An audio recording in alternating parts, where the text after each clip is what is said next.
ಇವತ್ತು ಮೈತ್ರಿ ಅಭ್ಯರ್ಥಿ ಹಾಸನ ಲೋಕಸಭಾ ಕ್ಷೇತ್ರದ ಮೈತ್ರಿ ಅಭ್ಯರ್ಥಿ ಪ್ರಜ್ವಲ್ ರೇವಣ್ಣ ಕೂಡ ನಾಮಪತ್ರ ಸಲ್ಲಿಕೆಯನ್ನ ಮಾಡಿದ್ದಾರೆ.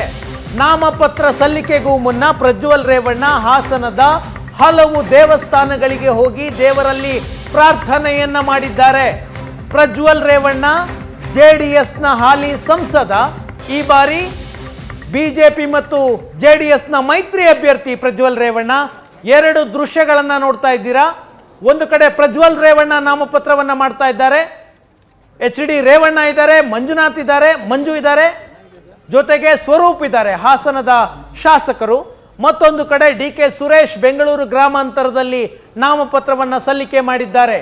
ಇವತ್ತಿನಿಂದ ರಾಜ್ಯದ 14 ಲೋಕಸಭಾ ಕ್ಷೇತ್ರಗಳಲ್ಲಿ ನಾಮಪತ್ರ ಸಲ್ಲಿಕೆ ಕಾರ್ಯ ಆರಂಭ ಆಗುತ್ತೆ. ಈ ಅಭ್ಯರ್ಥಿಗಳ ಹಣೆ ಬರಹ ನಿರ್ಧಾರ ಆಗೋದು ಜೂನ್ 4ಕ್ಕೆ, ಮತದಾನ ನಡೆಯೋದು ಏಪ್ರಿಲ್ 26ನೇ ತಾರೀಕಿಗೆ. DK ಸುರೇಶ್ ಮತ್ತು ಪ್ರಜ್ವಲ್ ರೇವಣ್ಣ. DK ಸುರೇಶ್ ಕಾಂಗ್ರೆಸ್ನ ಅಭ್ಯರ್ಥಿ, ಪ್ರಜ್ವಲ್ ರೇವಣ್ಣ ಹಾಸನದಿಂದ ಬಿಜೆಪಿ ಮತ್ತು JDS ಮೈತ್ರಿಕೂಟದ ಅಭ್ಯರ್ಥಿ. ಹಾಸನ ಜಿಲ್ಲಾಧಿಕಾರಿಗಳಿಗೆ ಪ್ರಜ್ವಲ್ ರೇವಣ್ಣ ನಾಮಪತ್ರವನ್ನ ಸಲ್ಲಿಕೆ ಮಾಡಿದ್ದಾರೆ.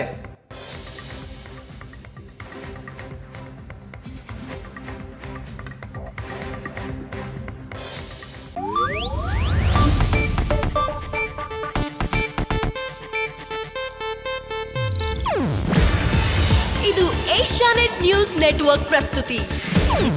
ನೀವು ನೋಡ್ತಿದ್ದೀರಾ ಏಷ್ಯಾನೆಟ್ ಸುವರ್ಣ ನ್ಯೂಸ್.